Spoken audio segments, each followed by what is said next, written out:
Hello student, my name is Ashish Kumar from Sirawatpura सरकारी university. आज का हमारा टॉपिक है गियर ड्राइंग। मतलब मशीन ड्राइंग में हम गियर ड्राइंग के बारे में भी पढ़ते हैं, जिसमें अपन क्या रहेगा, जो टीथ होते हैं, जो हमारे दांते होते हैं, हमारे गियर्स में जो दांते होते हैं, उसको हम डिज़ाइन करते हैं विथ कैलकुलेशन। तो हमारा गियर्स क्या है? गियर का मेन पर्पस होता है power transmission, means one shaft to another shaft, get power transmission. एक शॉफ्ट से दूसरे शॉफ्ट में हम जो पावर ट्रांसमिशन करते हैं वो गियर के थ्रू किया जाता है। और गियर क्या है? प्रॉपर जो पावर जो जनरेट होता है एक शॉफ्ट में, रोटेशन पावर जो रहता है वो प्रॉपर हमको दूसरे शॉफ्ट में प्रोवाइड करता है। तो गियर का डिज़ाइन हम ड्राइंग के थ्रू पढ़ेंगे। इसमें पहले हम लोग ये जान लें कि हमारा गियर कितने टाइप्स के होते हैं और किस तरीके से हम शॉफ्ट को अलग अलग डायरेक्शन में, अलग अलग एंगल पे रख के भी हम उसमें पावर ट्रांसमिशन कर सकते हैं। तो फर्स्ट हम गियर का टाइप्स में जाएंगे। तो देखिए हमारा कितने टाइप्स के होते हैं: spur gear, bevel gear, helical gear, worm and worm wheel, herringbone gear means double helical gear, and then last है रैक एंड पिनियन। फर्स्ट हमारा देखिए, हमारा स्पर गियर क्या रहता है? स्पर गियर को हम क्या बोलते हैं? एक तरीके से हम सिंपल गियर भी बोलते हैं। सिंपल गियर में क्या होते हैं? इसके टीथ जो होते हैं सिंपल तरीके से एक दूसरे के मैच होते हैं। ठीक है, देखिए ये जो गियर है तो इसका टीथ जो रहेगा सिंगल ऐसे रहेंगे, मीन्स आप देख सकते हैं ये जो हमारा सिंपल गियर हो गया तो दूसरे के साथ ये सिंपल तरीके से मैच रहेगा। तो इस तरीके से जो मैच होता है सिंपल है ना। और ये क्या होते हैं? इनके जो शाफ्ट होते हैं एक दूसरे के पैरेलल होते हैं। ये दोनों कंडीशन में क्या रहते हैं? पैरेलल शाफ्ट के कंडीशन में जो हम पावर ट्रांसमिशन करते हैं, मींस अगर हम इस शाफ्ट का पावर सेकंड शाफ्ट में ट्रांसफ़र करना है तो ये एक दूसरे के पैरेलल कंडीशन में है। ये स्पर गियर होता है, इसको हम पैरेलल शाफ्ट के अंदर इसको इंक्लूड कर लेते हैं हम स्पर गियर को। देन आता है बेवल गियर। बेवल गियर में क्या होता है? बेवल गियर एक हिसाब से इंक्लाइंड शाफ्ट होता है जो एक दूसरे को इंटरसेक्ट करते हैं।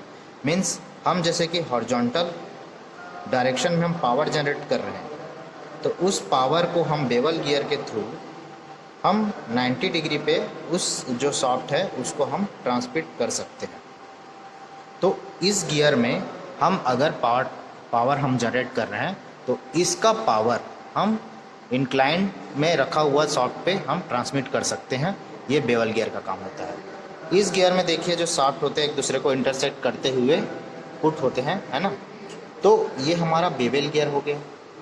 देन हेलिकल गियर, ये सेम मैच किस तरीके से होता है? स्पर गियर जैसे ही होता है, बट इसके जो टीथ होते हैं वो थोड़ा सा इंक्लाइंड होते हैं, एक एंगल पे झुका हुआ रहता है इसके दांते, और ये प्रॉपर तरीके से एक दूसरे से मैच होते हैं। जैसे कि हम देखें तो सिंपल गियर में क्या होता है? पावर ट्रांसमिट तो होता ही होता है, बट ये प्रॉपर तरीके से मैच होने वाला गियर होता है जो पावर को अच्छे तरीके से प्रोवाइड करके दूसरे शॉफ्ट में ट्रांसमिट करते हैं। तो ये दोनों एक दूसरे के पैरेलल ही होते हैं हेलिकल गियर में, तो ये भी हमारे पैरेलल शाफ्ट के अंतर्गत ही आता है। ठीक है, और उसके बाद हमारा आता है worm and worm mill. Worm and worm mill क्या रहता है? हमारा नॉन पैरेलल और नॉन इंटरसेक्टिंग शाफ्ट के अंदर आता है। मीन्स ये एक दूसरे के पैरेलल तो नहीं रहेंगे लेकिन एक दूसरे को काटेंगे भी नहीं। मतलब ये शाफ्ट एक दूसरे को इंटरसेक्ट करते हुए नहीं रहते।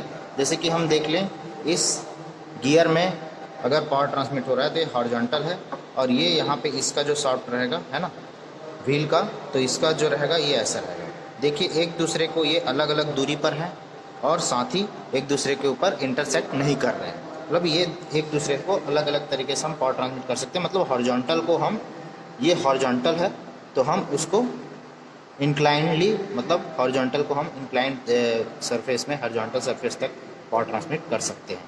ठीक है, तो ये हमारा वर्म एंड वर्म मिल के अंदर आ जाता है। अब आता है हमारा हरिनबोन गियर। हरिनबोन गियर में कुछ नहीं है, ये डबल हेलिकल गियर होता है। मीन्स एक हेलिकल गियर इधर और दूसरा हेलिकल गियर दोनों को जोड़ दिया जाता है और ये डबल हेलिकल गियर हम बना लेते हैं। मीन्स ये दोनों तरफ से ऐसा इंक्लाइंड रहते हुए रहता है और इसका पकड़ बहुत अच्छी मजबूत होता है। तो ये हरिनबोन गियर होता है जो हेलिकल गियर के, डबल हेलिकल गियर बोला जाता है। उसके बाद आता है rack and pinion.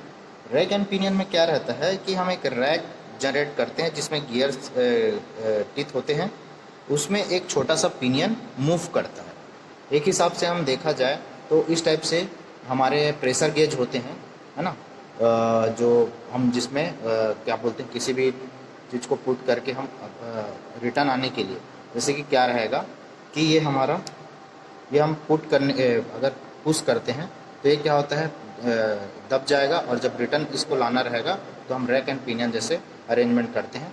Pressure gauge, कुछ प्रेशर गेज में ऐसा रैक एंड पिनियन अरेंजमेंट होता है। ठीक है स्टूडेंट्स, अब देखिए पैरेलल, ये हमारा शाफ्ट का हो गया, तो हम इसको तीन तरीके से हम तीन डिवाइड कर सकते हैं क्लासिफिकेशन के हिसाब से। जैसे कि पैरेलल शाफ्ट हम जैसे देखें तो स्पर गियर, हेलिकल गियर और डबल हेलिकल गियर हमारे पैरेलल शाफ्ट के अंडर में आ जाते हैं।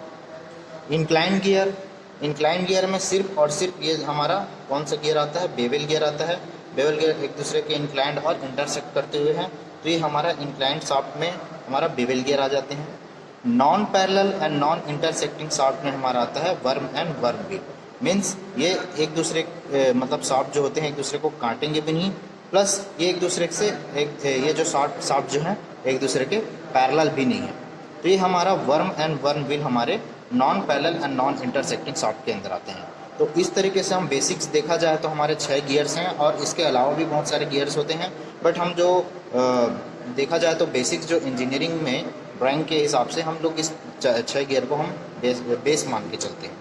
बाकी जो गियर्स आते हैं वो बोला जाए मॉडिफाई किया हुआ रहता है, और थोड़ा सा उसका डिज़ाइनिंग चेंज रहता है, और उस तरीके से हम उसको देखते हैं।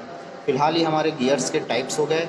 इसके बाद हम चलते हैं, हम टीथ के बारे में हम पढ़ेंगे, और टीथ के कैलकुलेशन जो हमारे होते हैं, टीथ से रिलेटेड कैलकुलेशन रहेगा, वो पार्ट हम देखेंगे। तो फर्स्ट ये हमारा गियर्स होंगे, और आल्सो क्लासिफिकेशन ऑफ गियर्स। ठीक है स्टूडेंट, अब नेक्स्ट में हम टीथ के बारे में पढ़ेंगे, मतलब एक जो टीथ होता है उसके दांते होते हैं गियर्स के, उसके बारे में हम स्टेप बाय स्टेप पढ़ेंगे। ठीक है स्टूडेंट, थैंक यू।